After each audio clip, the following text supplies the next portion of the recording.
All right, everyone who's joining us online, we're going to begin here shortly. We're just allowing those that are in the courtyard enjoying our Sunday breakfast to finish to completion and make their way to the chapel. Thank you for your patience. Mahalo.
Okay.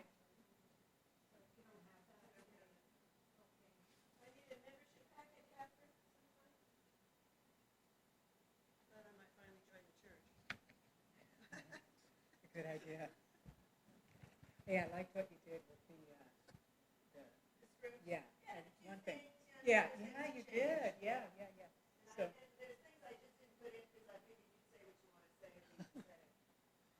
You mean blah, blah, blah? Yeah. I think next time can we be... I was getting tired. Oh, okay. I'll forgive you. I was...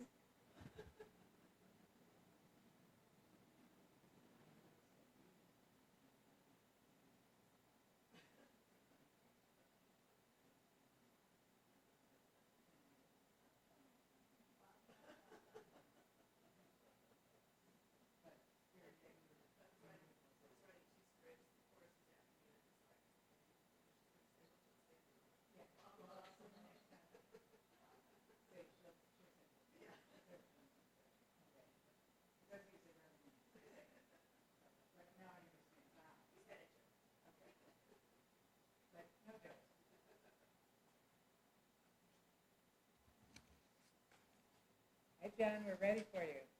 My cheerleader thing. All right, super.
All right, everyone. Let us begin. the second part of our new members class.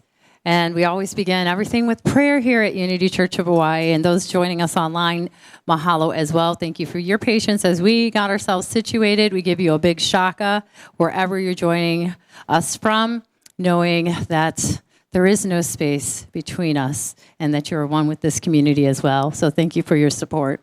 And as we close the outer eye and just get centered into this present moment together in this spiritual community, knowing that each one of us serves a special place in this ministry, that because of us, this ministry continues to prosper, and prosperity includes the giving of time, talents, and treasures.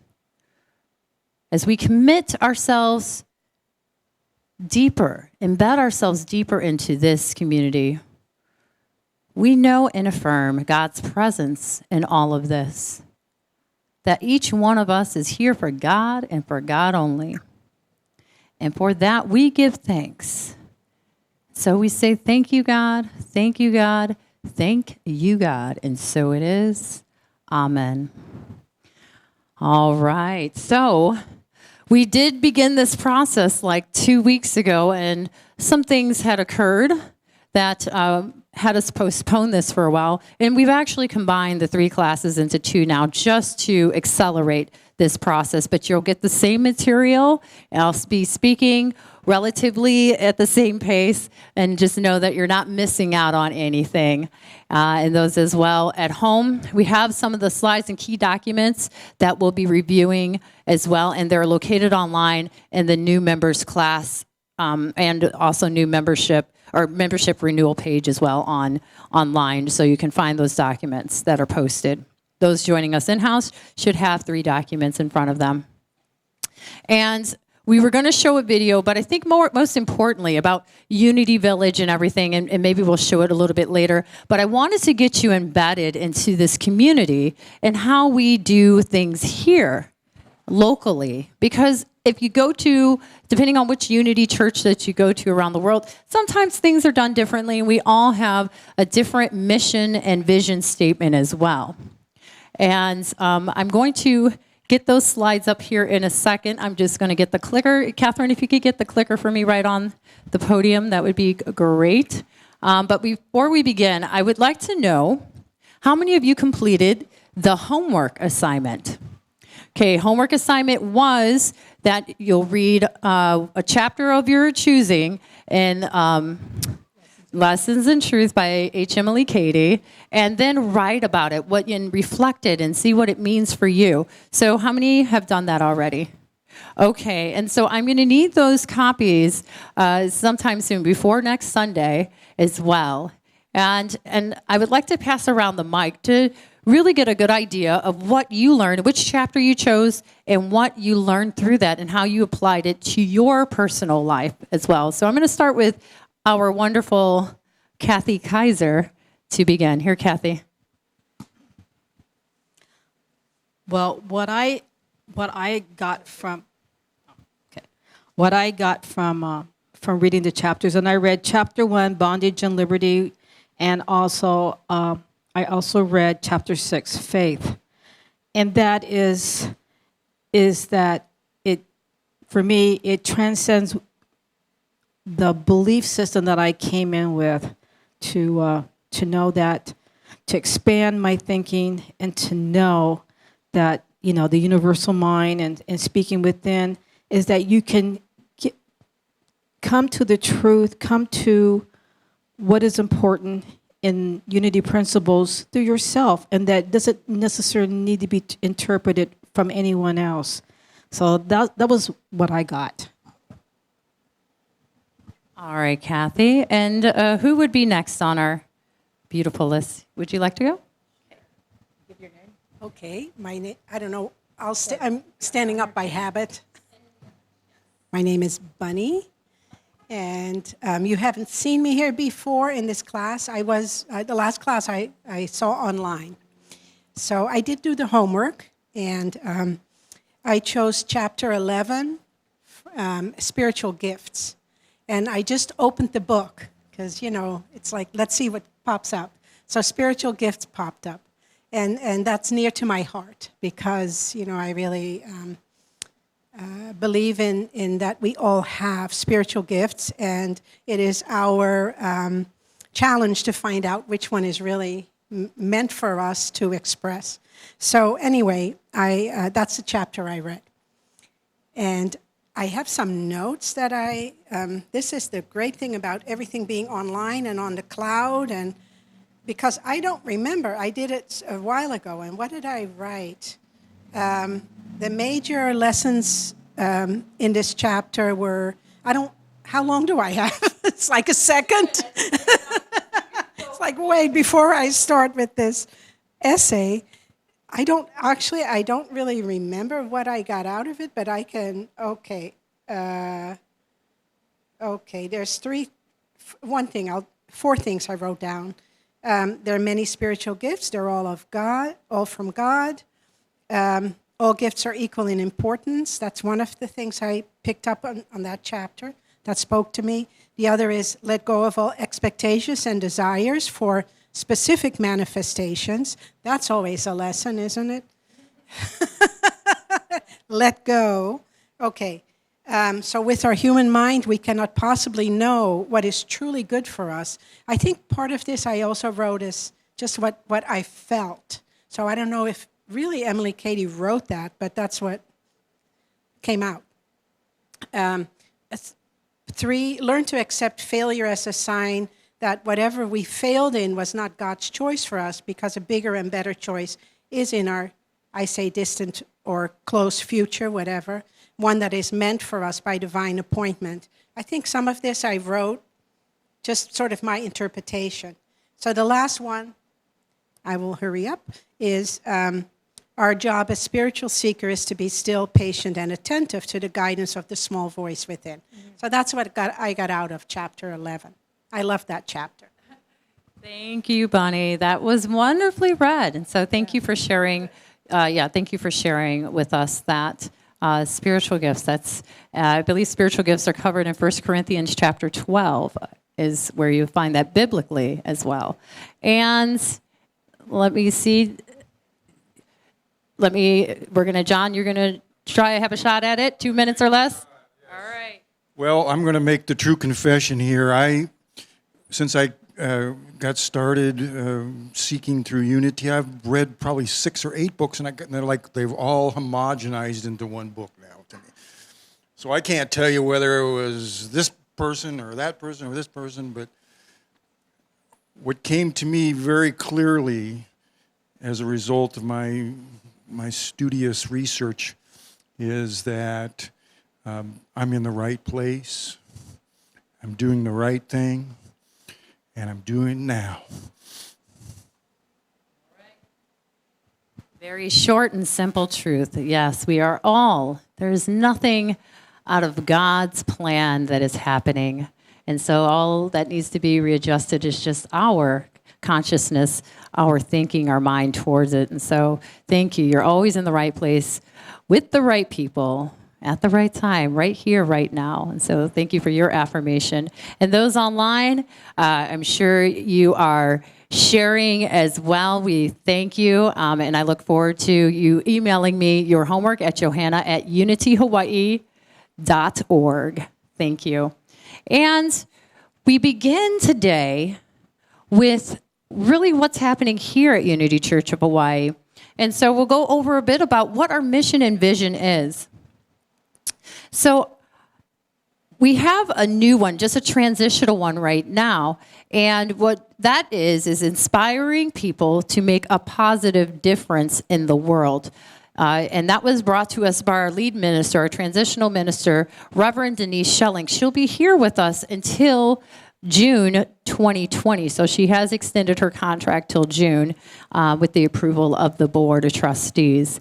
But this is what we agreed upon, I believe it was 2017, when we came up with this mission statement. Unity Church of Hawaii fosters personal transformation, creative relationship, and compassionate sacred service. It's a lot to take in. because it covers a lot. But this is what we are here to do. We foster this personal transformation by having these classes, whether it's our C classes or the Q process or nonviolent communication or compassionate communication.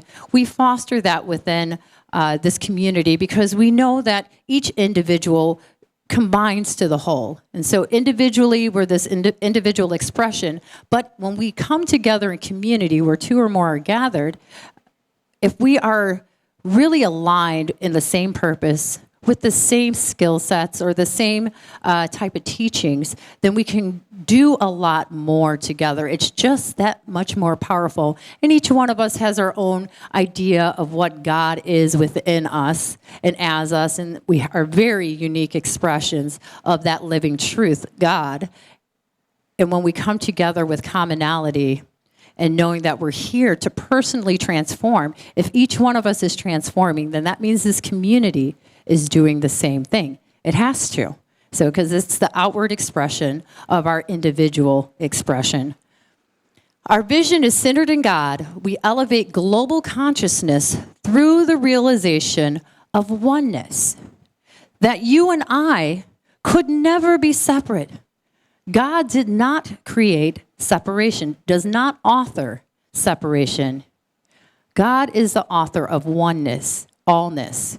And each one of us, as I say each, which contradicts, but all of us are that true expression of that living principle, God the good.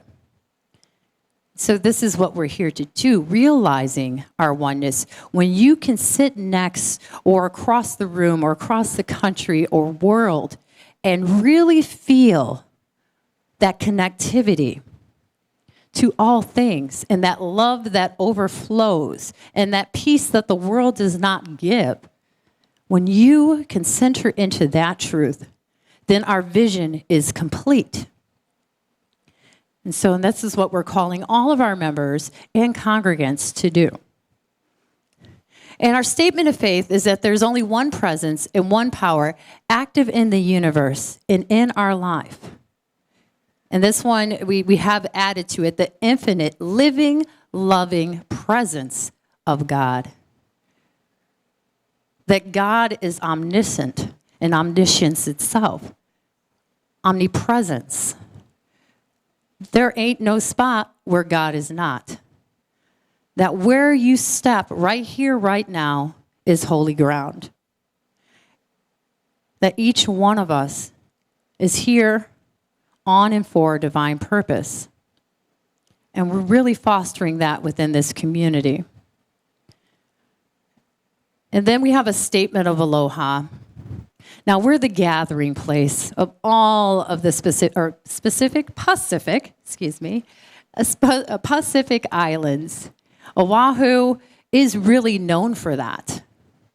And so we have people who come from all around the world. We have our snowbirds that are in right now that we get to see and enjoy once a year, or maybe sometimes twice a year. They'll come in the summertime for a week or two.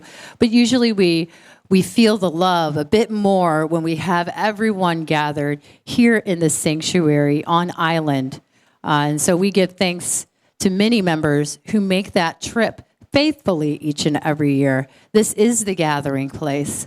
And we're starting out this adventure through this transition of growing and becoming the beacon of light, being the beacon. We are the beacon of light in the Pacific Islands. And we're actually part of a bigger movement in this region, and we have the Unity Pacific Regional REM. And so we have churches in New Zealand, Australia, Philippines, other Hawaiian islands that really we all come together to make this happen regionally as well. And we have regional representatives. And I serve on the board as a regional representative, and so does Reverend Margie. And so we come together as a region quarterly, or at least we try to quarterly, to really vision for our Pacific Rim region what it is that we would love to see blossom within this region for each individual church. And our statement of service, we do feel that service is key. In becoming a member, you're taking responsibility for your community. That service is our ultimate testament to our connectivity to this community. And without our volunteers, myself and Kathy and Reverend Denise, we can't do it all. That it's because of this selfless service of each individual volunteer that we're able to fulfill our mission. And so we look forward to that fulfillment through each one of our volunteers here. And let me go into our beginnings. So we began in the 1930s. I believe it was 1937. Yep, October 1937. And we were first located in Waikiki.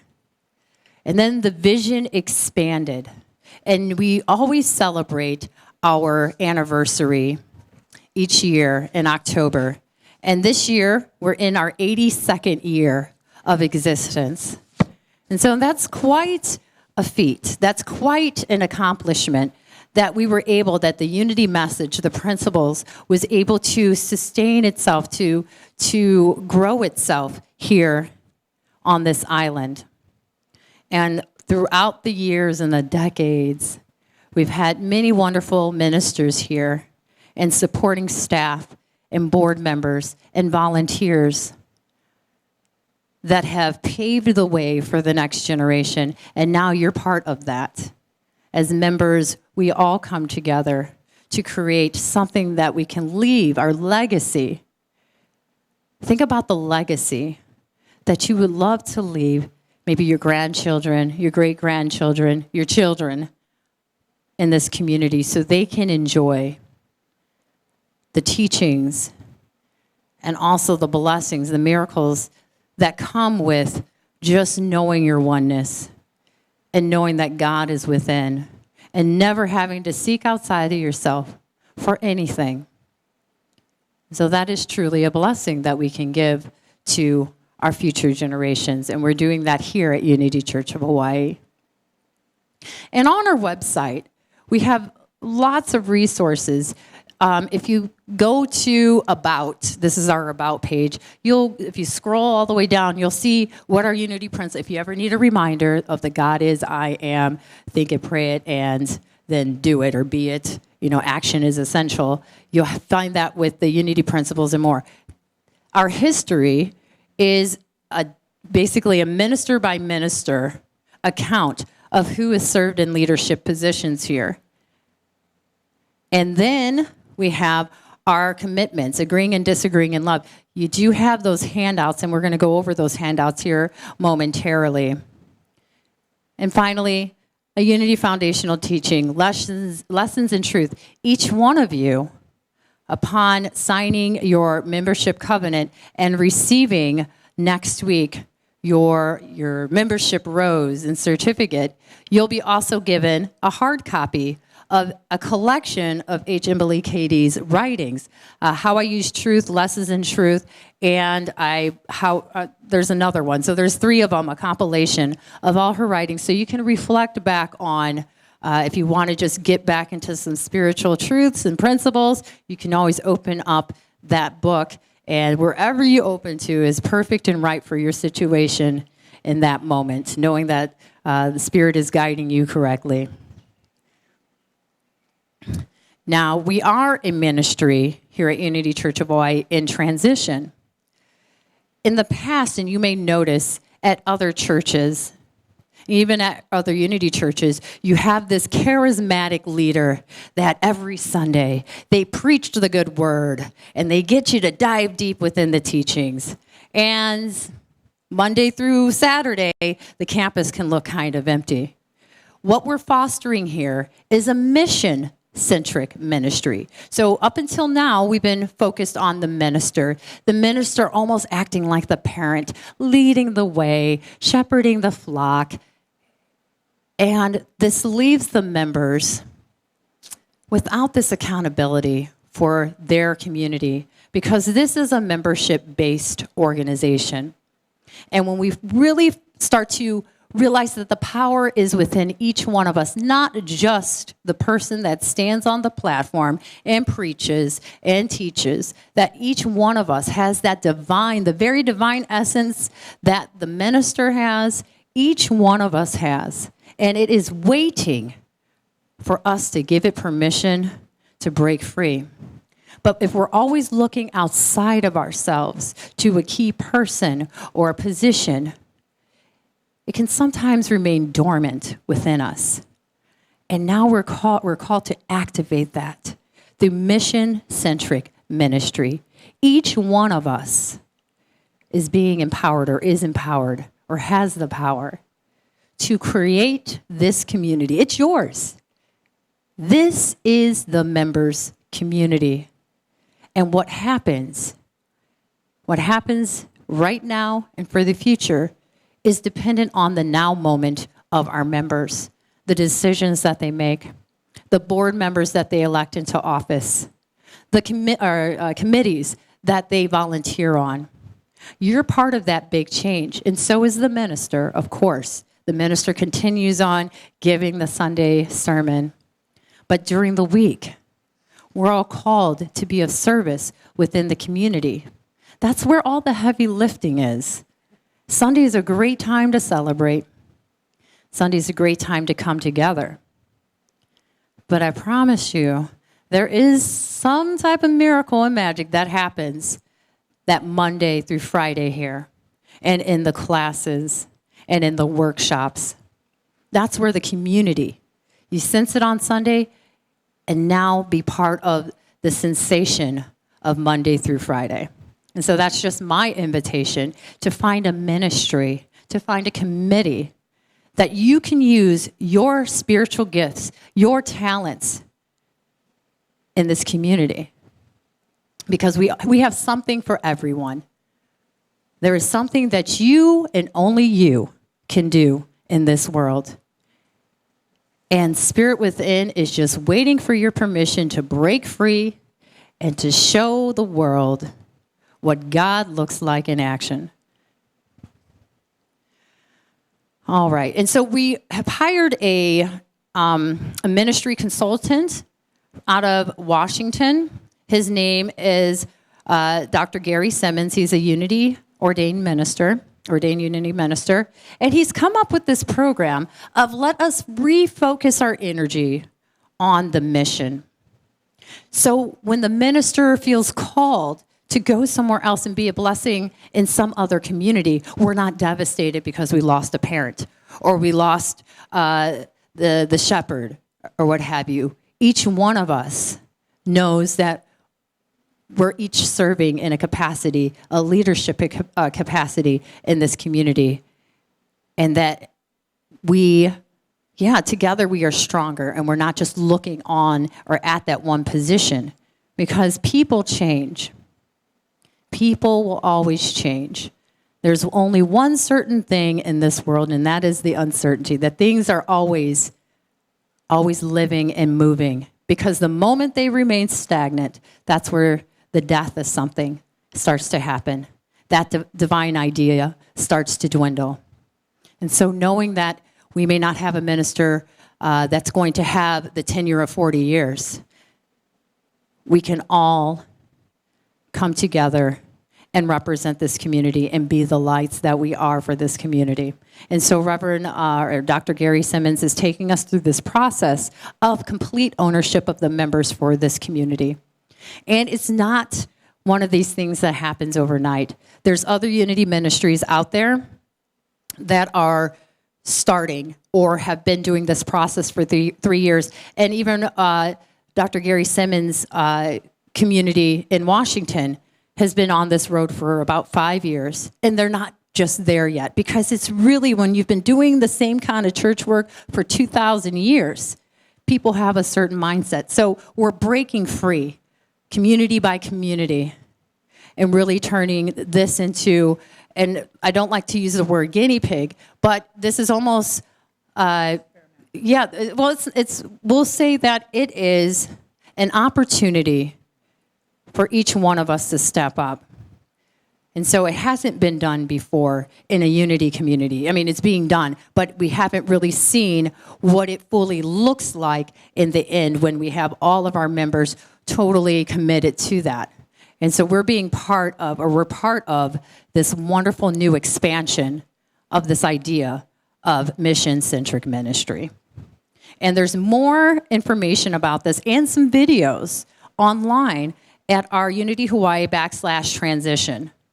You'll find videos from Dr. Gary Simmons, and he can explain his process a lot better than I can. So I invite you to check it out online as well.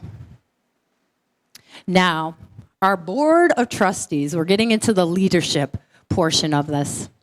So we have 9 positions on our board. Our annual meeting is every year is the first Sunday in March. So this first Sunday in March will be March 1st. And each one of you will have the opportunity to vote on who you feel would be the best candidate for the board of trustees. And so we're looking at, so we have 9 available options, and I apologize, Salim Hamed, he had to resign. He was overcommitted, and because the commitment to the Board of Trustees is paramount, it does require some time, and it's a leadership position. You'll be called to maybe handle some difficult things or to really pave the way, especially with this mission-centric ministry idea, to pave the way for the rest of the members. You're the representative of the members as well. They've voted, our membership gets to vote a board member in. And so right now, who we have serving, Thomas Gallagher, he is the president of the board. Then we have Christopher Vaughn, he's our vice president.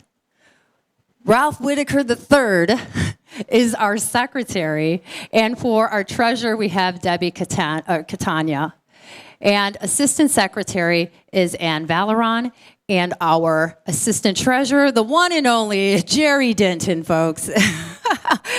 So we also have just members of the board. We have 1 vacancy right now, which we will fill at the annual meeting. We have 8 wonderful candidates.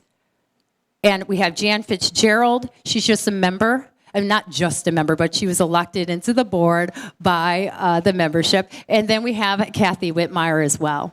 And we have Thomas Gallagher, Debbie Catania, and Ann Valeron up for re-elections.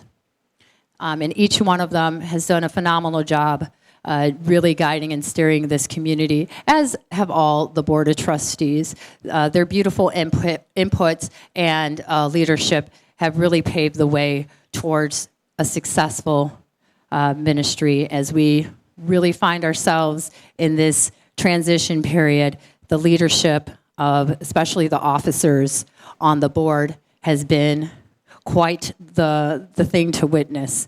So in March, or March 1st, you get to decide through the list of 8 candidates. They'll have the last February and March. We're going to have the candidates stand up here. They're going to tell you a little bit about themselves. They're going to tell you some of their accomplishments and what they hope to accomplish in this community. And then on March 1st, you'll decide and allow Spirit to be your guide. Allow Spirit to be your guide, because the Board of Trustees does make a difference on the look, the feel, the energy of this community as well. Yes, of course. Here, I'm gonna. As somebody who's too often on boards, so does the board flip 100% every year? So this year we have an unusual set of circumstances. So we have 5 positions available on the board because we did have some resignations over the past year. We had a board member resign back in May. Then we had, and so that's where we got Ann Valeron. She was voted in by the Board of Trustees overwhelmingly. And then Salim, our wonderful Salim, just resigned because he is on so many different boards and doing so many things with the interfaith community. He just felt like he wanted to give somebody else a shot to really come in and really be part of this team, since a lot of his time was split. We have Thomas Gallagher up for re-election. Like I said, Ann Valeron will be up for re-election because our bylaws state that in the event of a resignation on the board, then the Board of Trustees will fill that position, and then that person will have to go for re-election that coming. Exactly. And then we have Debbie Catania, who has really transformed our finances completely. We're just so grateful that, for the past few years, it was a little iffy, but she came in with the right consciousness and was able to work well with our accountant and really have things start to make sense for everyone involved. So, in a regular year, we only have 3. So 1/3 transfers out. And then Kathy Whitmire, her position is coming up, but she will not be running for the board this time around. So we have 5 positions, and we have 8 candidates. And then, so each candidate, the 3 positions that would be coming up for re-election are going to have 3-year terms because each one of our board members serves for 3 years.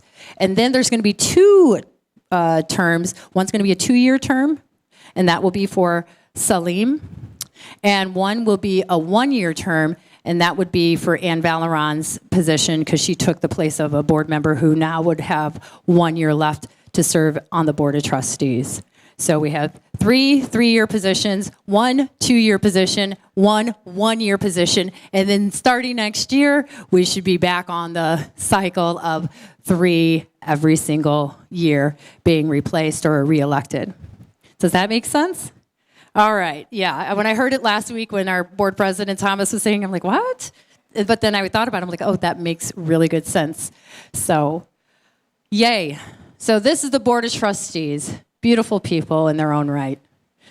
And here is Reverend Denise Schelling. She's our transitional minister, but she likes to be called the lead minister now because transitional sounds so temporary and then it sounds like maybe she handles, family transitions or, it's just, so lead minister. She joined our community back in June 2019. She's been extended by the Board of Trustees to June 2020. And she has really paved the way, working closely with our ministry consultant, Reverend Gary Simmons, to foster this new mission-centric ministry model.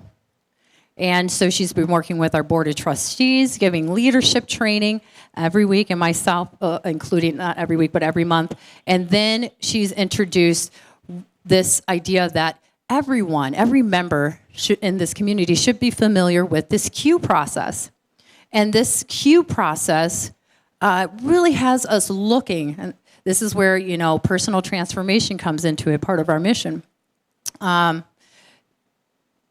When we look at this Q process, we see that sometimes, most of us, have a lot of shadow stuff within. Just, and it can come out in very small ways that aren't hindrances to our lives. But then it can come out in big ways where we communicate with individuals or we show up in certain situations still as a 3-year-old that got disappointed by mom, or the 12-year-old that didn't make the track team. Whatever this belief, we will find that a lot of our beliefs are not good enough. Well, where did I get that? When was the first time I started feeling that? Oh, I was 8 years old, and I did not, and I felt really hurt when the teacher did not call on me to, go for class president or whatever, even though I felt like I should. And we go back to those beginning memories of these beliefs that we picked up, because most of us are responding whenever anything traumatic happens in our lives or it's impressed upon the subconscious, we process it as that age.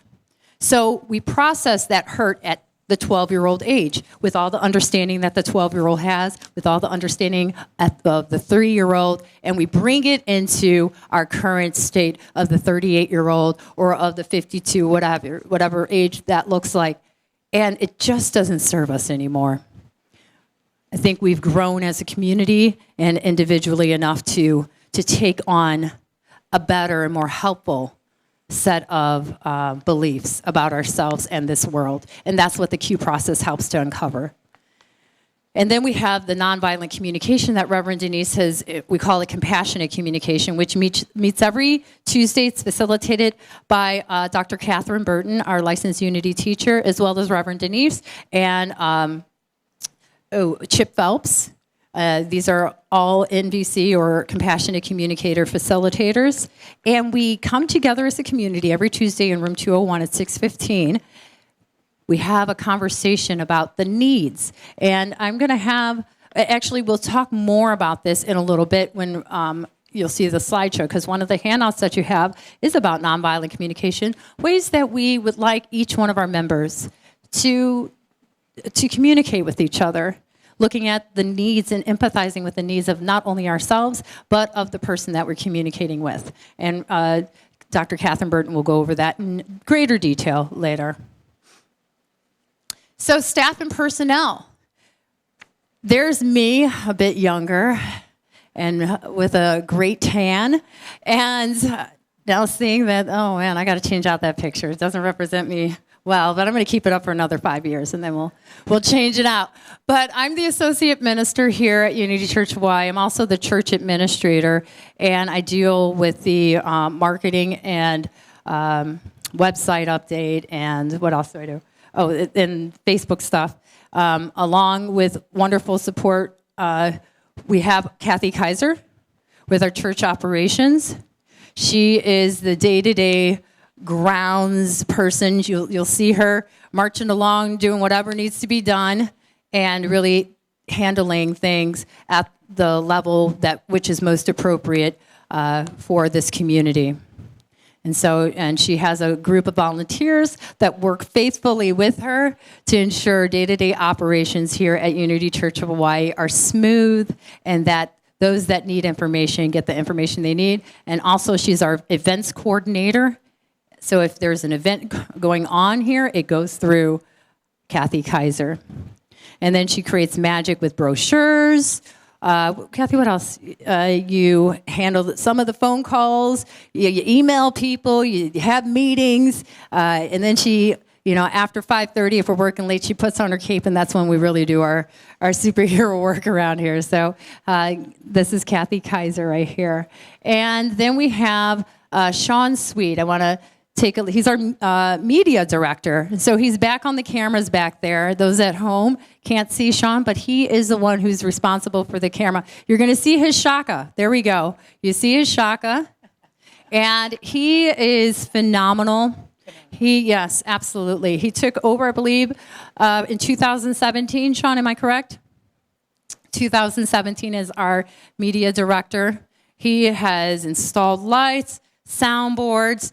On Saturdays, you're going to see him out there with you, Dana, cleaning the grounds and and that's just the volunteer aspect. But what he's here mainly to do is to make sure week by week you have some media to look at when it comes to the talks, the Sunday services, and any special events that we have here, such as this one. You'll see him doing that. And then he does all the editing and giving it to the local cable company and figuring out how YouTube is working with whatever, and Facebook, and just a lot of trial and error. So he works way beyond and I think all of us do what the world thinks we work. We just don't show up on Sundays. He's here consistently part of the week. And both of Kathy and Sean are part of our worship team that meets on Wednesdays to help really see and envision what the Sunday service will be like and help planning.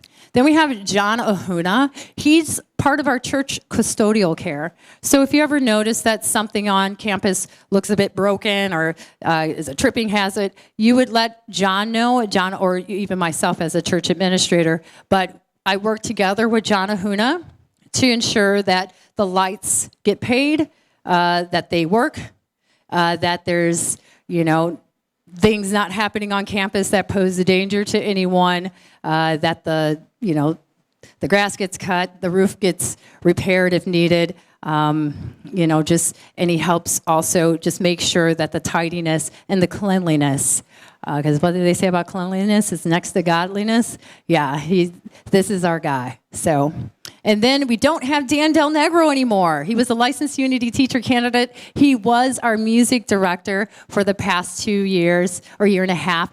He has since, as of last week, felt a calling to become a New Thought artist, a musician. And so he's taking that leap and following his dreams.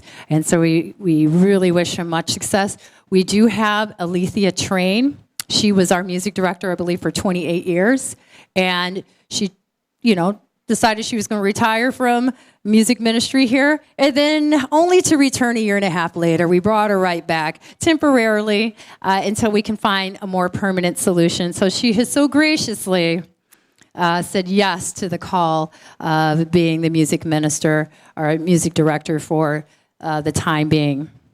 And she does work us hard too. So I feel every week we're in boot camp again. So she's very precise. She used to be on Broadway, so she's very persnickety when it comes to being exact, and she holds the standard, the bar. She sets the bar pretty high, and I'm always every week. I'm not a musician. I'm playing catch up. So she's wonderful at that. Then we have some people that you may not see, but they're here on campus during the week, and that's Eric Vroom. He is our chiropractor at the Unity Wellness Center. And he does wonderful adjustments. If you have some crick in your neck, something that's happening, Eric Vroom is the guy to see. Then we have John Ward. He's actually the partner of our vice president, Christopher Vaughn, and he is a marriage and family therapist, and he works in our counseling and mental health center. So if you ever need any type of mental health support, he does accept insurance. We have that resource available to this community as well, and he does give special preference to Unity members. Then we have Felix Wolf. He's our acupuncturist. He's from Germany, and he's pretty awesome. I feel like he saved my life a couple of times. So I have a standing appointment with him every Friday. He's also in the Wellness Center with Eric Vroom, and together they have an integrative approach to healing.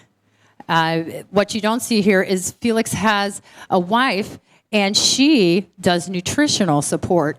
So, maybe that back spasm is because you don't have enough magnesium, or, maybe the heart flutter is because the potassium is low in your body. She can really get in there and see what type of nutritional needs. So that's where that integrative medicine comes into play. And they treat some of the best out there. So we have that available. Then we have Reverend Levitt Thomas. You will find him usually on Sundays on the side here with his wonderful wife, Diana Thomas. And so he's our chaplain and ministry support. He helps, so he's a Q coach as well. So depending on which Q process you sign up for, he may be the facilitator. And he helps run special services like Christmas Eve or what have you. Wherever we need a minister, Reverend Levitt steps in. So does Reverend Margie Hyatt. And so she's part of the chaplaincy and ministry support here at this community. And whenever there's prayer support that's needed, whenever we need somebody to speak or what have you, this is the role that Reverend Levitt and Reverend Margie play, as well as being the minister, part of the ministerial leadership team here. Brian Toucheron, he's on hiatus right now, but he also provides ministry support. If you see him on the street, he'll stop and do a prayer with you every time. So he is a prayer warrior, and he says he has the most eloquent prayers as well. We have Cindy Hensley, our religious science practitioner, and she splits her time between Hawaii and not Atlanta, where's she at? Alaska, and she provides wonderful prayer support. She has a religious science background, so it may sound a little bit different than Unity, but we're all New Thought, and her prayers are powerful. And so if you ever need chaplain support, she's one of my favorites as well. And she helps to do worship team, leadership, and everything. Dr. Catherine Burton, our licensed Unity teacher, she's in charge of the education department. So if there's somebody that would like to have a class on the 12 powers, she's the one that schedules that, gets everything situated, the class materials, the people, the teachers, you can see, and she also does our Wednesday prayer meditation service. She's also Thursday, Keiki Chapel, along with Dana. I mean, there's Tuesday Compassionate Communication.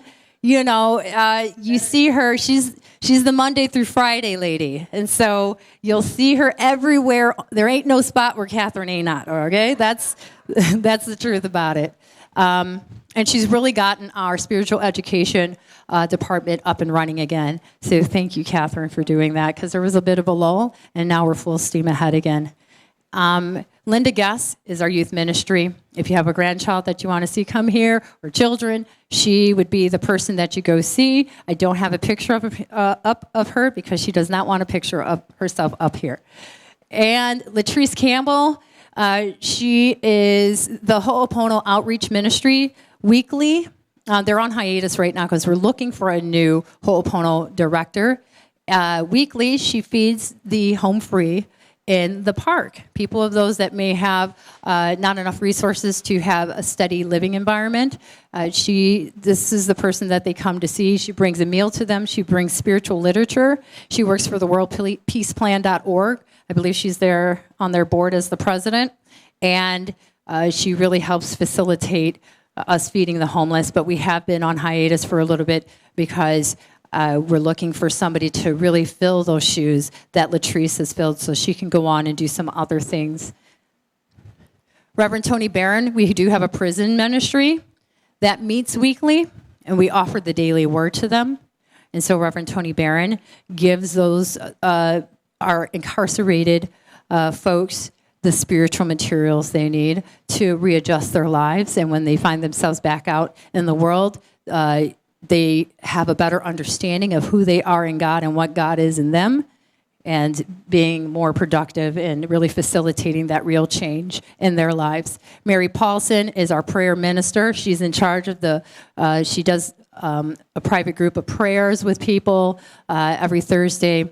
She has the prayer ministry. She answers prayers as well. And she's a superstar when it comes to prayer. And she's a religious science practitioner as well. Diana Thomas is Reverend Levitt Thomas' faithful wife. You'll see her doing all of the the video and audio from the keynote over here. And she just has wonderful years and years and years of support for this ministry. And Elaine Wong, Elaine, she has temporarily moved back to be with her grandbaby, but she was the head usher. We wish her well. She's still here on island. She's come back for a little bit. But I'm trying to think who our head usher is. I think it is Jade Guess, who's the next person. And Francine Kiona these are our volunteer coordinators. We have so many volunteer opportunities here on this campus, ways of being in sacred service. And I'm going to tell you why that is important if I haven't already hit it a million times through me and my continued talk. But Francine is the person that you want to see when you feel the call to be of service, which is, we take a look in our membership covenant, part of that. Membership covenant. Let me breathe. Okay, so I want you to locate your membership covenant.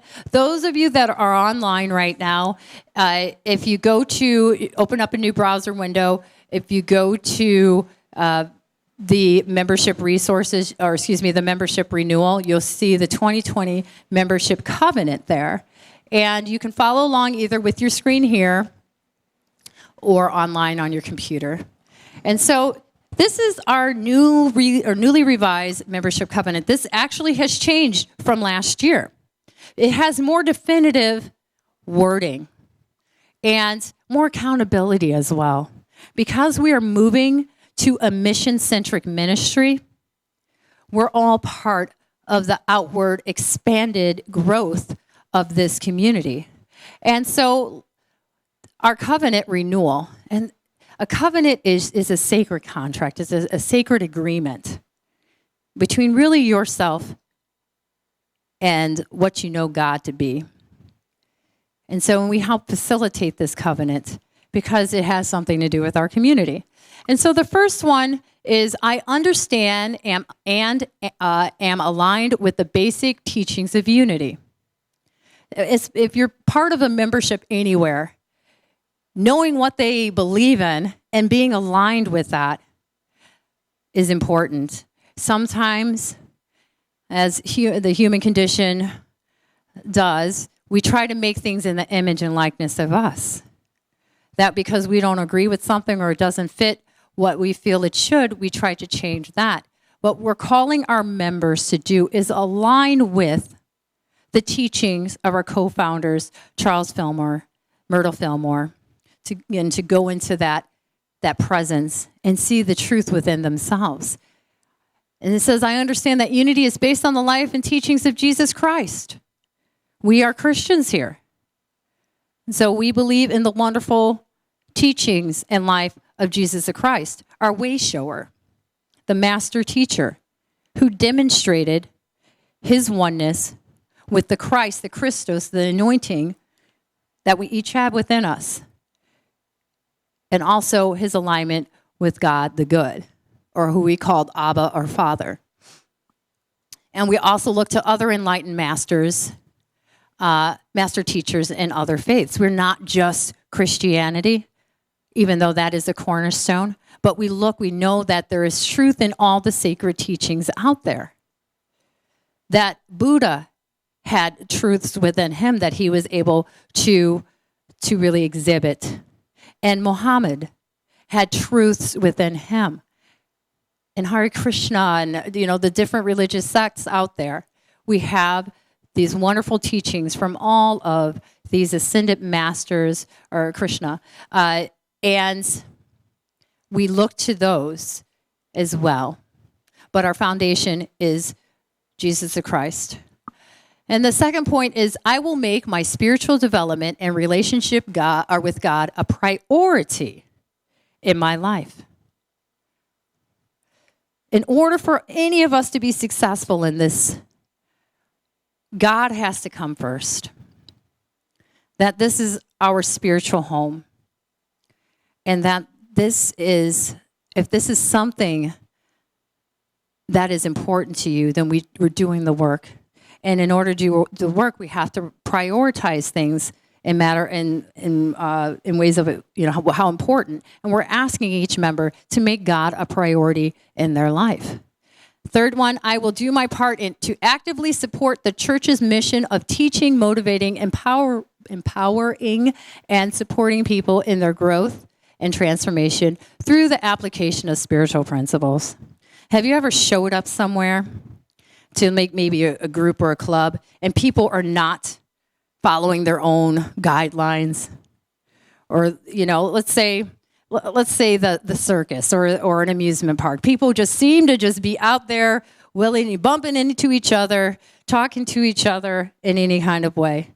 It's because there aren't any real agreements. There's some rules out there, but who looks at the back of their ticket to really look like, okay, I won't do this, I will do this, whatever. We're calling each one of our members to look at this covenant, and if you can say yes to actively supporting this ministry and applying these principles, then we would love to have you as a member.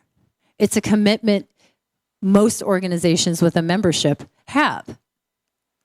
It says, I will join my fellow members and congregants in participating in the creation of a warm and accepting atmosphere where love is felt and lives are changed.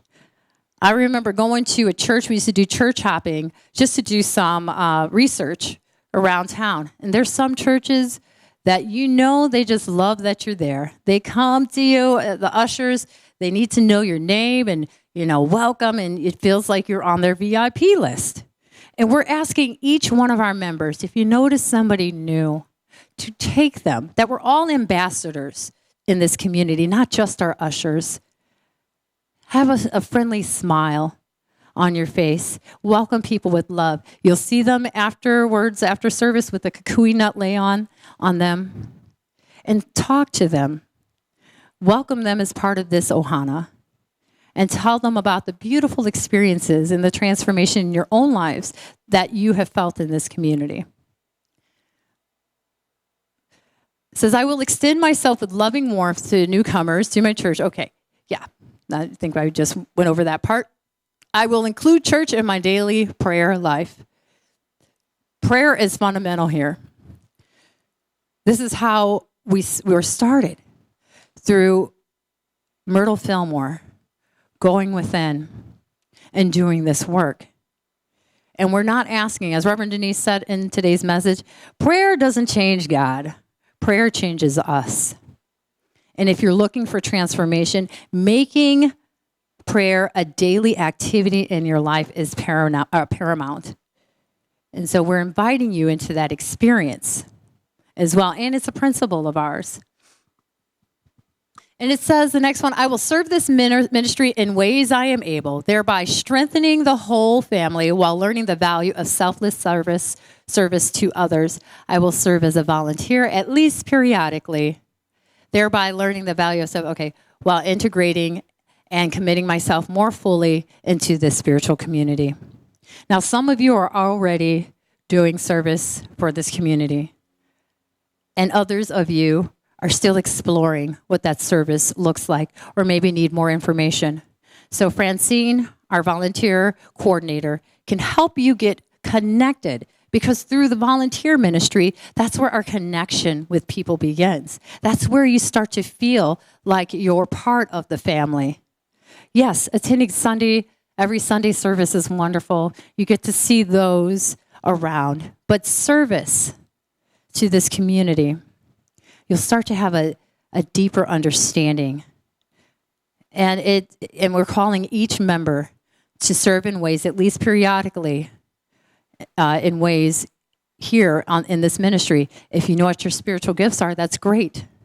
If you know where your talents are, wonderful. We'd love to explore those things with you. We'd love to see you shine in the areas in which God has gifted you. And we'd love to grow other gifts within you as well.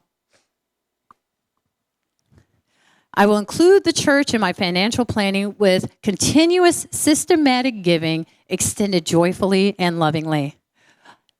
We'll begin a new process here in the coming weeks where we're going to ask our members to start to do reoccurring donations. Not only does it help with the budget, because believe it or not, the lights do cost money. Just because we're a church, Hawaii Electric has not given us a break on that, or because we're a nonprofit, they do want payment in full on time.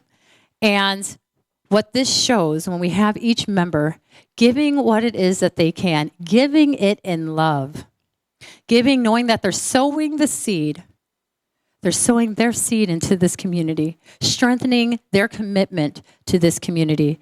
This is your spiritual home. If we treated it like we treat our house, sometimes we have to repair the siding on the house, or repair the walls, or call an electrician in, clean it. It takes a village. And as being great stewards of this community and members, we ask that our membership give in ways financially, and talents and treasures, whatever that looks like, that they can. I remember in class when I just started out as a C student a couple of years ago, I didn't have a lot of money. But what I did learn was that give what I can. Sometimes that only looked like $1.50, to tell you the truth. But I was sowing my seed and I was giving in gratitude because I knew that this is where I belonged. And I knew that my $1.50 was going to go and prosper somewhere, and that I was sowing the seed for my individual life as well, but also that I was committing myself deeply to this community. So that $1.50 will go a lot further than somebody who gives out of a sense of lack, scarcity, or fear. It makes a profound difference to the universe when you declare what you have is good and that God is the giver of it. and that your cup overflows, runneth over. And that's exactly what I was doing with that $1.50. And so all gratitude and glory to the Most High within. Thank you, God. I will speak with loving, constructive purpose about the church, its leaders, and my fellow congregants. I'm not going to sugarcoat this. Over the past couple of years, we've been going through some stuff, okay? We've had 2 ministers leave quite abruptly. We've had a bit of separation, let's say, between members. We've had some groups rising, some groups falling. And we're being called to a higher purpose, to put this egoic nature behind, to step forward together, hand in hand in this community, to speak constructively about one another. And when you hear something that isn't constructive, approaching that person and letting them know that that maybe wasn't the most helpful thing, and it'll go on in the further on in the covenant. But we're being called to be leaders here. They say, see something, say something. And this is where nonviolent communication comes into part, learning how to speak with love and compassion. Because each one of us may find ourselves at any point in time stepping off or falling off that line of connection where we just need a little reminder. And who better? If we can't remember ourselves, I would think that, or I'd like to think that our brother and sister in the Christ could be that gentle reminder that we need to get back to be more like our God selves. So speaking with constructive purpose about this church. If something doesn't feel right, remember you are the change that this world is begging for, that needs. It starts with you. Never look outside of yourself for that change. Trying to make somebody different or more of this or that. Yes, we all need gentle reminders of who we are and what we came here to be. Start within as well, too. I recognize that my presence and participation at church services and activities is a contribution and gift that enhances the experience to all, and I will either attend in person or online as often as possible. We know that things come up, that life gets busy, and we ask that when you can, make time for your spiritual community. Come see us. Come volunteer with us. Come participate. And on a Sunday, if you're unable to make it, we have live stream services, compliments of our media director, Sean Sweet. So we're always available. You can even catch us on Olelo, the local cable company, on YouTube, on Facebook occasionally, and on our website. Support your community. See what's happening week to week. It says, finally, if I experience personal upset with the church or a congregant, I will seek guidance from Spirit. I will go within.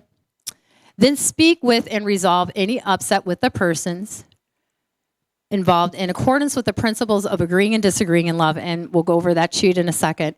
If I'm unable to do this on my own, I will ask for the support and reconciliation assistance from the minister and board of trustees. So if there's something that is happening that just doesn't feel right, that, whatever, our ministers, our board of trustees are willing to help facilitate some reconciliation. And so all you need to do is just ask.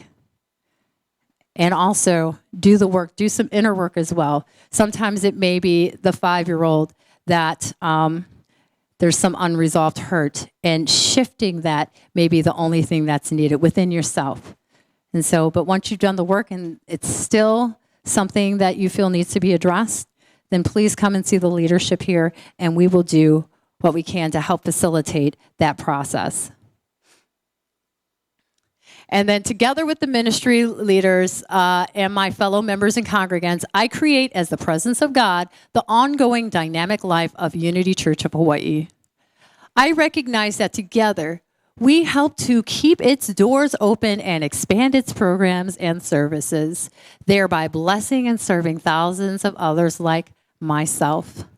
Through membership in Unity, I honor the divinity at work through and as Unity Church of Hawaii. This is your spiritual home. This is the commitment that we ask of all of our members. This is a sacred contract between you and the living essence of God within, and also this community and your fellow members. And so this is located online, but I do have a membership form for you today if this is something that you're agreeing to do after today's class. So, sit with it. You can also bring it back to me sometime throughout this week if it's still something that needs to be pondered. I myself or Reverend Denise will be giving each one of you a call or scheduling maybe an appointment just to talk further if you have any questions, if you need some guidance or need to get just more clarity on something. So it's just the interview portion of the membership. And then next Sunday, we'll have the new members induction ceremony here at the 10 a.m. service for you all. And then those online as well. So you got to send me an email so we can have a membership certificate and a book ready to send to you or to keep here for you to pick up. All right, so in the membership covenant, there was made mention of this agreeing and disagreeing in love. And if you can locate that paper as part of your packet, and it's two-sided.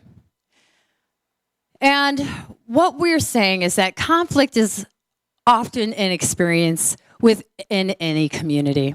And conflict doesn't necessarily have to be this thing to be avoided. Conflict, depending on the way we look at it, can bring about extraordinary change and transformation. That sometimes that diamond needs to have something to be polished by. And that a little bit of friction is okay.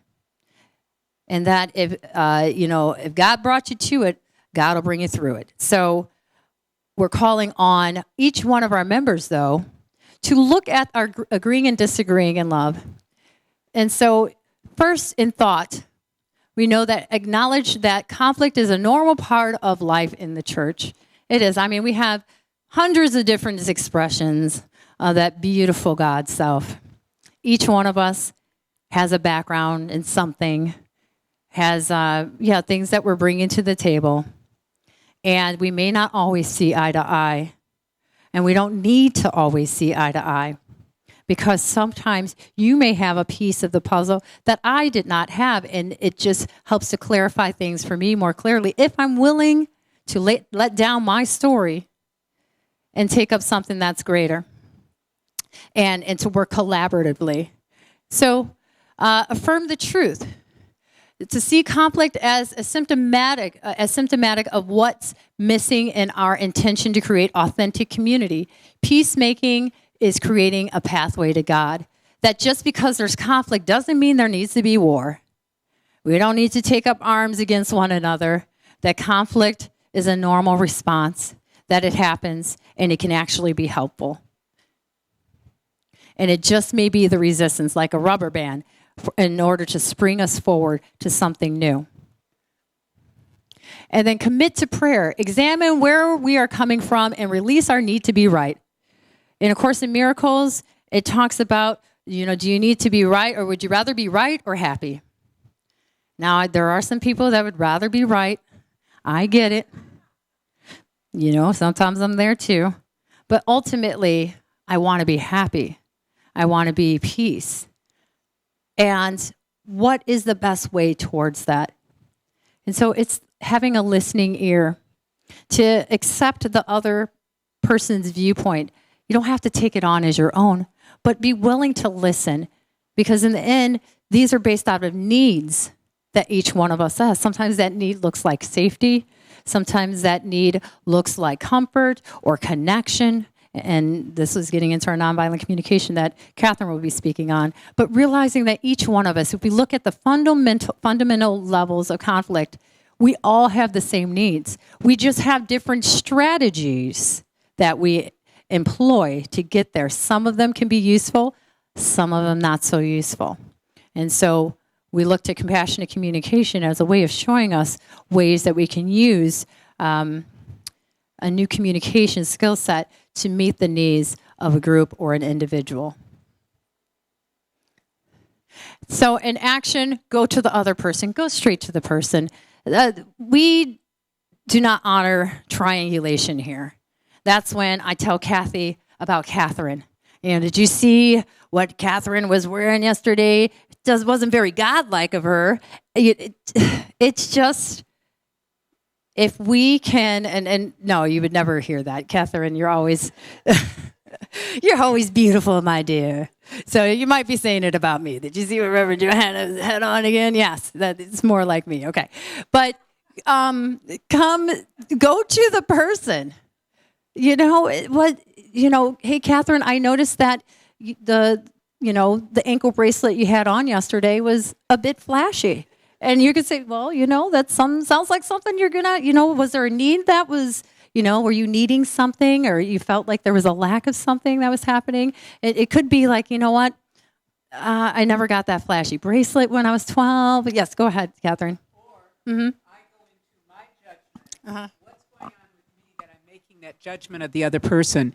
And that's what I find myself doing in service. If a tiny little judgment comes up, I now have a spiritual practice that I've agreed with God that I will look at what my judgment is, and when I clear it, it clears it for the collective. There you go. Yes. Most of the times you'll find when you go within, it clears itself. It was something that was within you. And so that's why we ask for you to just do it yourself first and then go to the person. Don't go to Kathy and let Kathy know, so-and-so this or said that. Go straight to that person. If you first went within and tried to resolve it, if it's still a little bit of a niggle, you can please feel free to go to that person. If you don't feel comfortable, then that's when you would employ the services of the ministers or the board of trustees to help facilitate that conversation and maybe a more, not rigid, what is that called? Structured manner. In the spirit of humility, go in gentleness, patience, and in humility. Own your part in conflict. Remember, it takes two to what? Tango. Exactly. It takes two to tango, baby. And so when I am an unwilling participant in the drama tends to just fall down and to really dissolve. It needed me to help support it with my belief in it. And so if I'm unwilling to dance with somebody on the dance floor, they'll be dancing by themselves. And I've done it before, so I'll do it again. So there we go. Be quick to listen and slow to speak, as I was told early on in the ministry. So listen to what the other person or what Spirit is saying. Quick to listen. And so all answers are really contained within you. And remember, your brother or sister out there in Christ is maybe expressing to you a need that they have. If you can have the ears to hear, you may be able to sense an underlying need of not only theirs, but yours as well. Yes, John? I find it interesting that God saw fit to give us 2 ears and 1 mouth. I can only imagine that means we're supposed to be listening twice as much as we're talking. Amen to that. Yes. And so that is one of my lessons that I am still learning as well, because I really like to speak, and it's because I was a kid and I didn't feel like I had a voice. So please forgive me when I am not being patient or kind.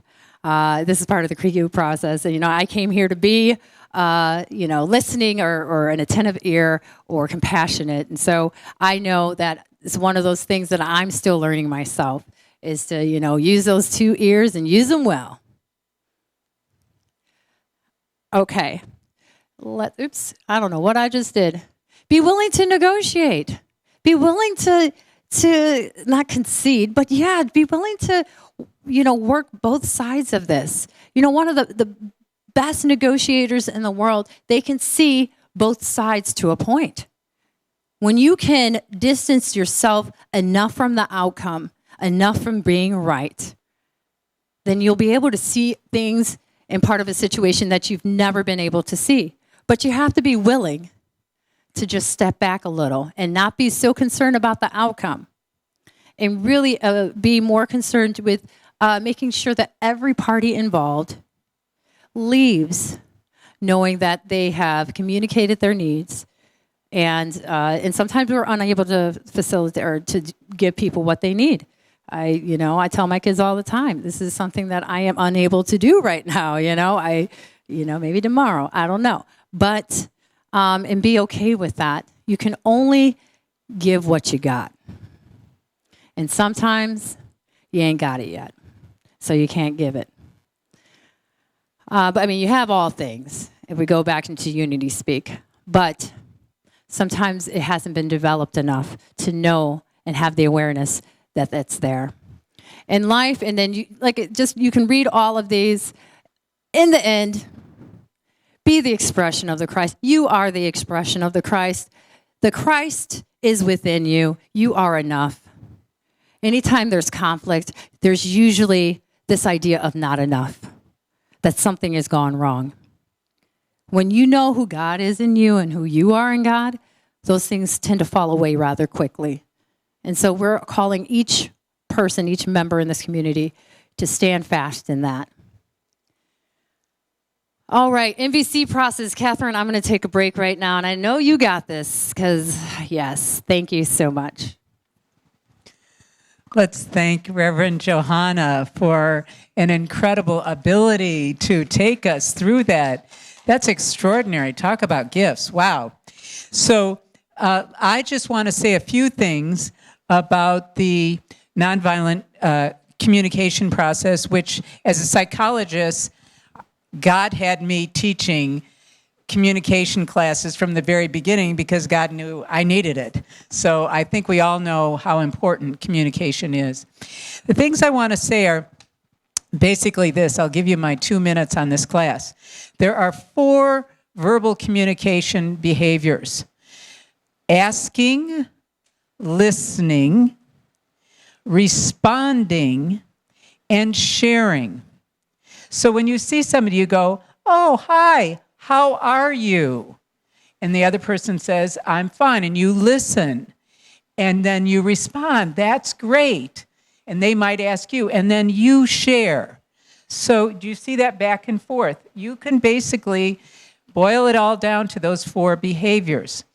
So, and what I've trained myself is, if anything goes wrong, first ask. Ask for what was the reality.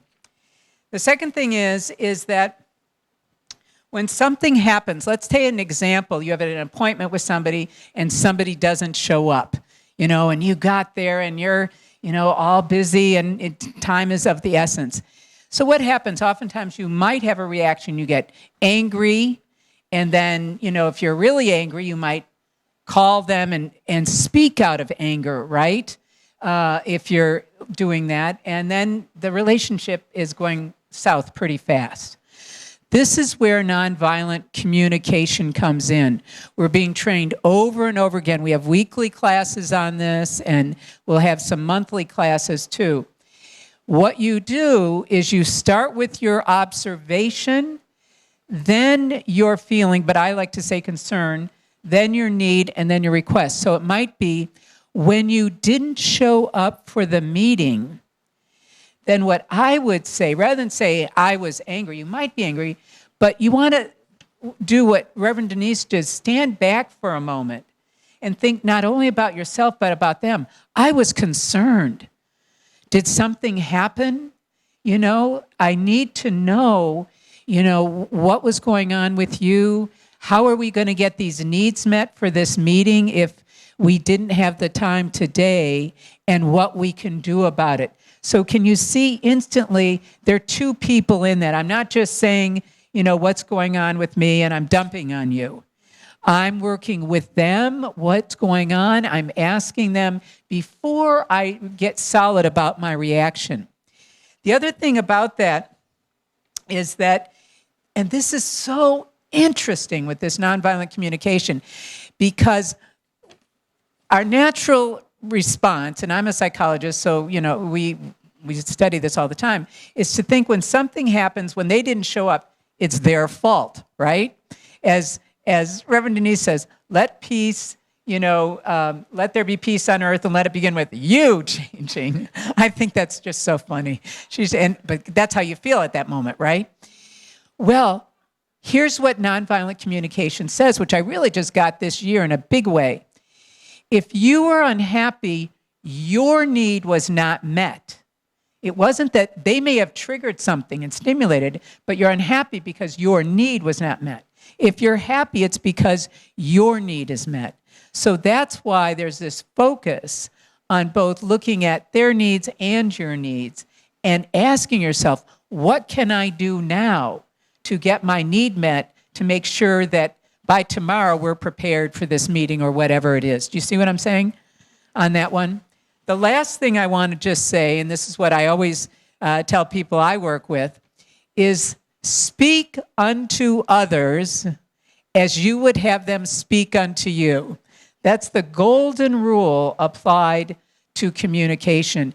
And I always would ask people, and I ask myself, before you go up and speak to somebody, run it through your mind. How am I going to say that? And then using the golden rule, would I want someone to speak to me that way? And you will modify it. So I think that's all I want to say for now. These are, there's things about this online. You can read this. It's wonderful to take these classes, to read the book, Nonviolent Communication by Marshall Rosenberg, a fabulous book to read. But I just wanted to give you a taste of it, and especially those behaviors. I would always say, ask first for the reality. Check out the reality. Check out what was going on with them before you react in judgment, and then say what your needs are. Did someone have a question? Okay. Are we good on that? Yes. Okay. All right. Thank you, Catherine, for that as well. So I'm learning something new every day. Yay. All right. So I do have 2 videos. I'm thinking about putting them online, actually, because when I ran through the videos on this computer 2 weeks ago in preparation for what I thought was going to be it just wasn't good quality, and it's actually better at a lower resolution or at a lower screen, whatever. I don't know, the bit rate stuff. I don't know about that stuff, Sean, but I'm going to upload it to the online page, the new members class. So, and it's a black and white film, probably made in the 1950s. And, it just talks about Unity Village and, the Unity movement. It's something nice to watch if you're interested in, but it's not really a necessity. We went over kind of Unity Village and stuff like that last time. And now, you can always go to www.unity.org,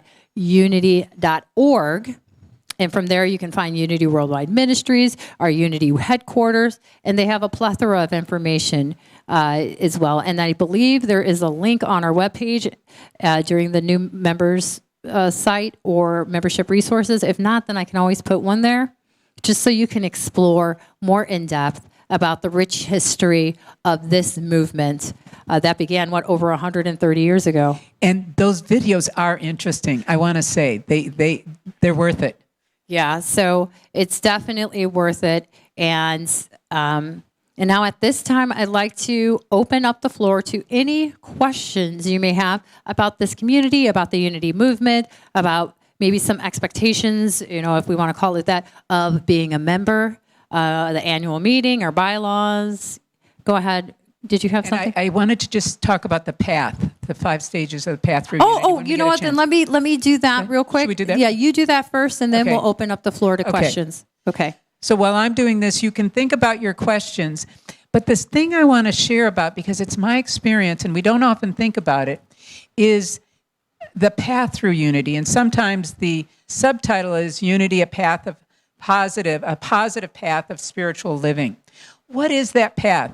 If I had a middle name, it would be called Path pathfinder. I can't read a book without saying, what's the path? So fortunately, in one of our leadership classes, they gave us the path, and I just want to share the 5 stages real quickly. The first stage, you're a seeker, right? You come seeking answers. As Francine, our beloved volunteer coordinator, said, a lot of people come with the prayer in their heart. Could this be my church? Could this be my spiritual community? That's why it's so precious, for each person who comes here. So that's the first, and oftentimes it is by coming to sermons, that you kind of get the feel, get the sense of the people, what do they believe, and that's what that stage is about. The second stage is a stage of becoming a bit more of a student. And that was very fun for me. I'm a perpetual student of taking classes. And we have classes all the time. You're coming to the sermons, that's true, and you're learning, but you're also taking classes. I have to say, as a psychologist, I would say,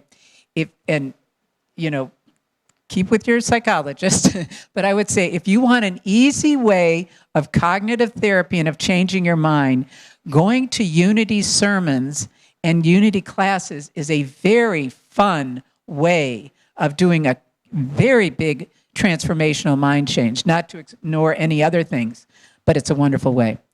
The third stage is where you become a supporter. You start feeling like, wow, I really like this community. I want to support it. And you might start to support it with your time, your talents, your treasure, volunteering, more offerings, things like that. You're starting to respond to it. The fourth stage is they call the stage of stewardship, which I've started to get into, and now I can tell you what that stage, where you really started taking responsibility for being a part of the responsibility for the church. You're having a sense of, through your giving, through your volunteer, you're helping to govern. That might even include being on the board in some way. And you find yourself giving more time. I don't know how. I still sometimes at night go, how does Johanna do this? There's so many hours in the day, and she must be bilocating. I can't figure out how she does it all. But you are giving more time, and you start to feel responsible, and that leads to the fifth stage where you really are on board with this church. You really want to serve it.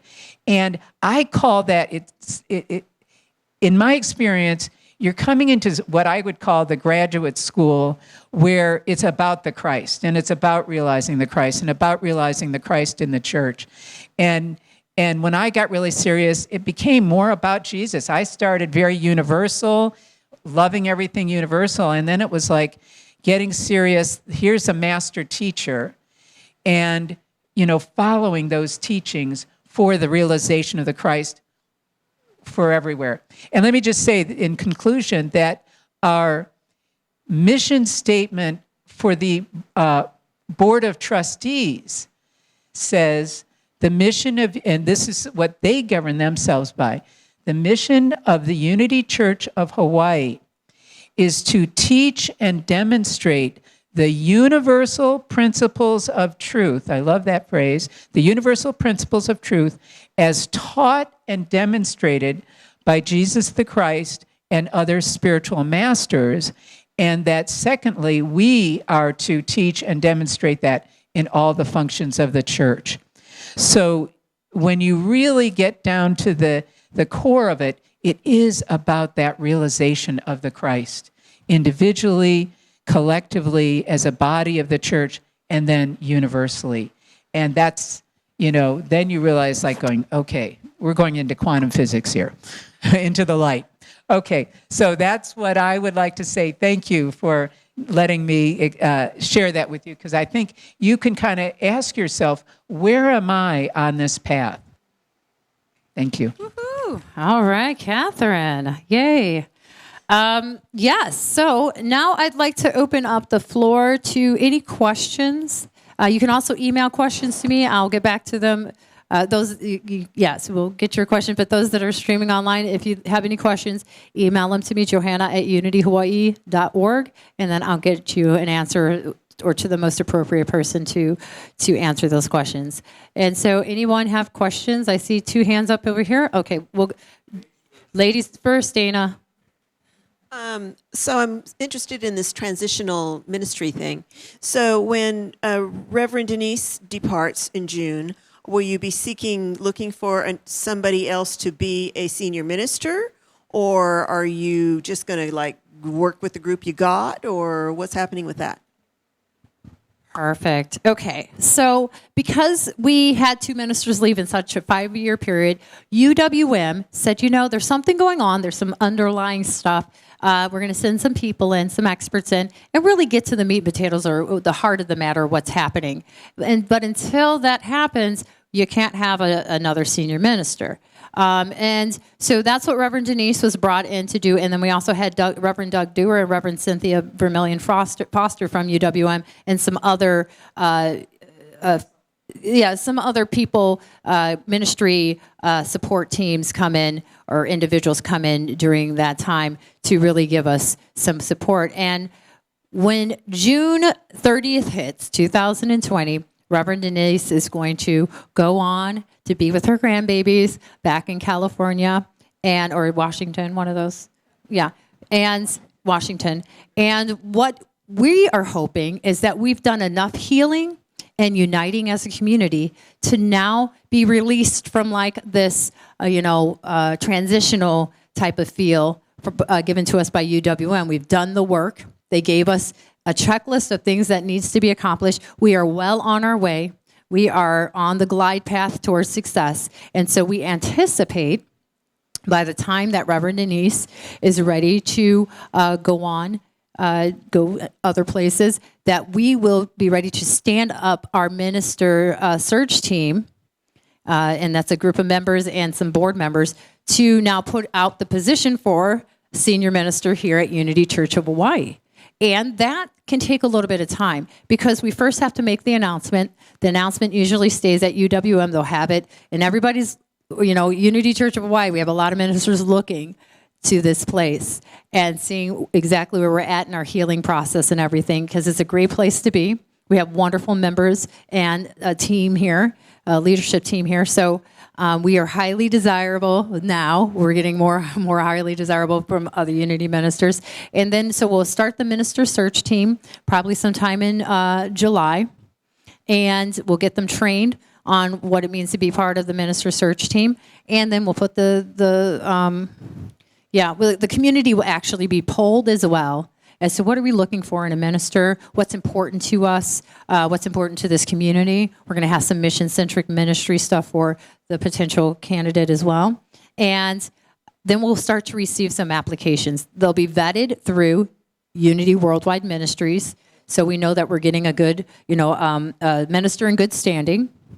And that team will have the wonderful task of this interview process through telecommunications, through video communications and everything like Zoom and conferencing and stuff like that. And then, so let's say that we may get 5 or 10 candidates. They're going to work together to really select about 3 candidates that they feel, with the approval of the Board of Trustees, that would work well with our community, that shares the same vision of being a mission-centric ministry, that shares this, what we value and holds the same values that we do. We've identified with Reverend Denise's Sea Turtle the values that we want to see more of in this community and seeing if those ministers are the right fit.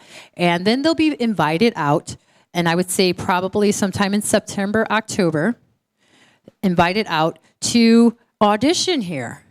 We'll have a Sunday in which they speak. We'll have some Saturday workshop. Throughout the week, they'll come to Wednesday prayer meditation. We're going to immerse them into this community to see what it is, to see if they really are connected enough to this community, because we are all the way out in Hawaii, and we found that, a lot of people love to be here. And when we have close ties to our family on the mainland, it can be more of a, and not to say that any of our ministers have been, but, where there was a little bit of rift there, but we understand that it takes some unique people to be here.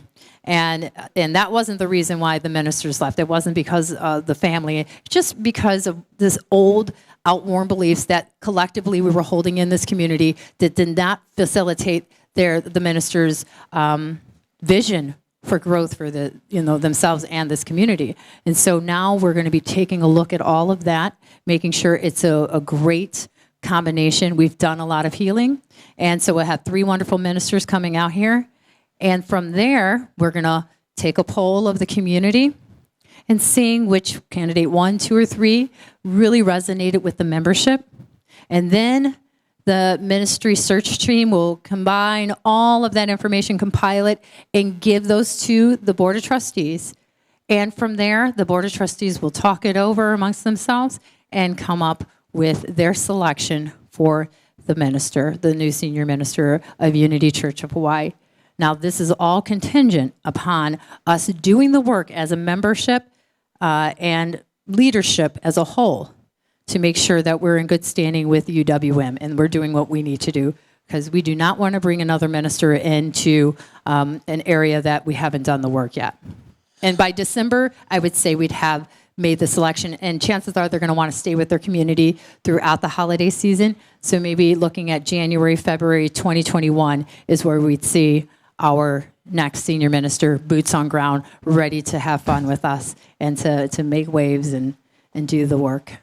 Just add one thing to that from Reverend Denise just in the last week, and that was her time frame too. But here was the thing that releases us to go forward. She said, if our annual board meeting goes well, and it operates as it is to do in the bylaws, then we have pretty much completed everything on the checklist and have shown, okay, we can do that piece too. We can govern ourselves in accordance with the bylaws. Then we go into the process that Johanna was saying. Yeah, the annual meeting is going to be really a deciding factor. I'm not sure if any of you have seen the annual meeting last year. It's online. It's on our YouTube page. It's like 5 hours long, probably the longest in history. And we were going through some stuff there, and it's gotten better. And we're continuing on to rise and to rise and to rise.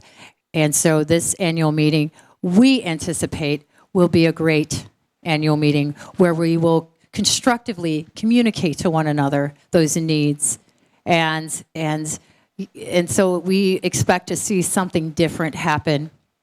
And then each one of you has part of that, because we'll be voting on the new board members, 5 of them, as well as some bylaw changes that will make things easier on the staff as well.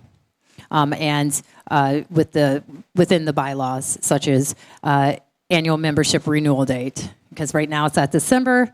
That's not a good time for those of us that have to do the work. So we wanted to go back to a different time. And so with the vote of the community, which we feel that they'll have the staff's best interest at heart and the leadership's best interest at heart, they'll decide correctly or to align back with what is more advantageous to the free flow and functioning of this community. Does that answer your question, Dana, pretty elaborately? Like I said, this mouth was made for talking, apparently. That's just what it do. All right. Yes, John. Well, it's interesting, as you answered her question, you were answering about 75% of my question, too. But the last 25%, for me at least, is most significant. I'm actually from the Big Island, and on the Big Island, I had a school called the Citadel for Illumination, and I didn't know it, but I was already teaching unity principles. I was teaching from the Course in Miracles. I was teaching Deepak Chopra. I was teaching, from the Bible, of course, but mainly just the red language, what Jesus said. I really didn't care about what anybody else said. I only cared about what Jesus said. I don't know if that was good or bad, but it worked for me. And it's my intent, and I guess I'm announcing it right now, that I want to resurrect my school, but have it be under the banner of the Unity Church. And I don't see myself as a minister. I see myself as a teacher, but that's what Jesus called himself too. He says, I'm a rabbi, I'm a teacher. And what I'd like to do is take maybe the 13th step, and that is to multiply, to go forth and multiply and replenish. Because right now on the Big Island, especially on the side of the island, there really isn't any unity church. And there's not a whole lot of unity, period. And I would like to see that happen. And I was going to talk with my illustrious mentor over here and let her know that I'm on a path to multiply what's happening here on Oahu, on the Big Island as well. I'm going to address just some fundamentals about UNSPR, because so we do have a national school that does make its home here. And so we have a no-compete clause, or, but we do love to combine efforts. And so we have a school that Reverend Margie Hyatt, supported by our wonderful Dr. Catherine Burton. It's called Unity National School Pacific Rim, that serves this entire region, and its location is here. And it sounds like you were doing some wonderful things on the Big Island. And I'll get with you real quick, Reverend Catherine. Yeah, and so, we always have the opportunity to, allow classes to be taught and stuff like that, the usage of space and stuff. And so but our main focus is the unity principles, is the growing of our regional REM program here. And I think you wanted to say something else. And so, we love to do collaborative efforts, really talking to other communities out there that have like principles and that are in alignment with our beliefs, or enhance, or, what we teach here. And so we are always looking for some collaborative demonstrations as well. But our main focus is the Unity National School Pacific Rim, and that's where our majority of our support goes to, because we are a national school accredited under Unity as well. And the accreditation is important when it comes to credentialing future leaders of this church as well. Yes. Okay, so I want to just say something as a kind of coordinator for the spiritual education and enrichment class, which are many of the classes that people start taking, and that is this. I'm a licensed Unity teacher. So after I start taking classes, and I start taking them for credit, which you can do, and then which is actually something I should have gone over as well. So the spiritual education enrichment class, there are 25 classes. Each one is 10 hours, or 5 classes. Each one is 2 hours. When you are finished with those 25, then you can go into leadership, and there are another 12 classes, each one 10 hours. When you're finished with leadership, you take the skills demonstration seminar, which is leading a meditation, leading a class, and taking a test on certain basics. And if you pass that, as well as passing a personality inventory and interview, and you're recommended by your minister, you can become a licensed Unity teacher. And that's the path that people take to be able to say, I'm a Unity teacher. I'm a licensed Unity teacher. So I have to just kind of flag the legality of you. One can't just open up, hi, I'm a Unity school and I'm a Unity teacher. That doesn't stop you from having book studies, just like you did the Course in Miracles. I love the Course in Miracles. I've been doing it for years. So you can have book studies and sharing, but you couldn't call yourself yet a school, although, you're welcome to go through this process if you would like someday. That process sounds exactly like what I'm asking for. Okay. Let me also, can I just do and folks, you get me started as a teacher, but I'm just going to limit this to like 1 minute. You wonder what happened, this is going to sound so off the wall. You wonder what happened to Jesus between 12 years old and 30, or 20 and 30. Where was he? I went and heard a woman who knows a lot about the history, and this is what she said, is that in that day, you had to practice for 10 years with the rabbis and, through the synagogues and all that before you could call yourself a rabbi, a teacher. And it's funny because it was 10 years ago that I started my path at Unity, and I really feel like I'm, at a much different level. But isn't that interesting that we don't hear about Jesus for those 10 years until he's fully a teacher and he can be called a rabbi? Maybe there was a reason. And so I'm asking, if you want to become a rabbi, go for it.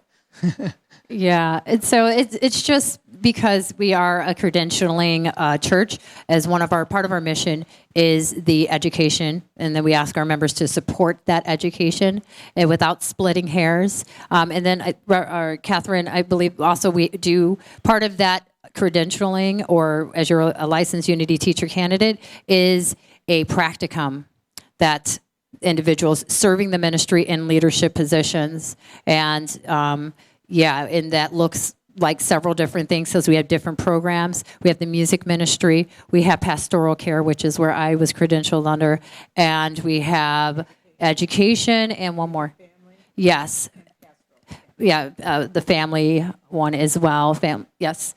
Yeah, youth and family. So we have these different programs. We want to make sure that we have crystal clear vision when it comes to credentialing at this or in this community, and so that's why Reverend Sky St. John, who was our previous senior minister years and years back, had to do the paperwork in order with our headquarters in order to bring about this Unity National School Pacific Rim, so we could start training our people to Unity standards here on the islands without having to always ship somebody back to Missouri.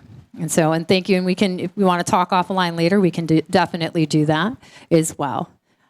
Anyone else have questions? Yes, Bunny. I have a similar kind of thought process going as what you're saying, but it's on. I am right now certified as a certified spiritual educator, which is also a Unity. It's 10 classes, and it's focused on youth and family ministry. And I'm the witness of what Spirit does just when you make one little step, intuitively, crazy things can happen. So I started taking these classes because I felt bad for the little kids at my other church that were bored in church, and I just mentioned to the minister, and it's God working, no doubt about it. Gee, I'll color with these little girls. They're bored. Well, next thing you know, someone says, I'm not sending my kids to church just to color. They should learn something. Well, I'm not qualified to teach anything. That got me on a path of taking classes. It was the most life-changing, enriching process I could have done. And I didn't do it for me. I did it for whatever, the church, because I made one step. I felt responsibly. I should know something. But now I want to continue. And so now I'm here. And I do want to talk to someone about becoming a licensed Unity teacher. So that's the next step. It's a lot of work, and it's wonderful work. That's all I can say. So that I do want to have some information about that. I'm glad to. Yeah. Both of you. Both. Okay. Yeah. Yes, and Catherine Burton is head of that department, and so she'll be the best one to answer that for you. Any other questions before we actually bring this to an end? 3 minutes early, maybe 2. All right, everyone. So for those of us joining online, remember to email me your homework, and those here too, email that to me. Also, email me your name, your address. If you feel compelled to sign that membership covenant, please do so. Have your phone number on there, because I, myself, or Reverend Denise would like to have a conversation with you sometime this week. and to make sure that we're a good fit, this community, and you are a good fit for this community and the beliefs that we hold. And then come Sunday, we will have our new member induction ceremony at the 10 a.m. service, the only service we have. And so please send me that information so we can get you a certificate, get you a book, because we're gifting everybody who's new members, and get you on your way, or welcome you as a new member into this community. And so I like to close this out in prayer.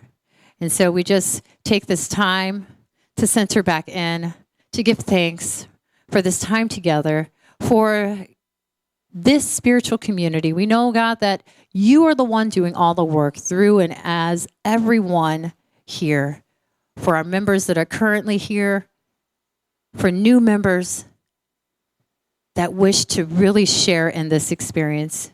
We know that you are opening their hearts, their minds, and increasing their willingness to step into this new experience, to becoming a unity member. For this and so much more, we give thanks, knowing that you will be giving them wisdom, discernment, and the power of creation that is already within them to really make unity and bring about the unfoldment of what you would have for this spiritual community. And it is in the likeness, the nature of Jesus the Christ in which we pray. Amen. Thank you so much. Thank you, everyone online. See you soon.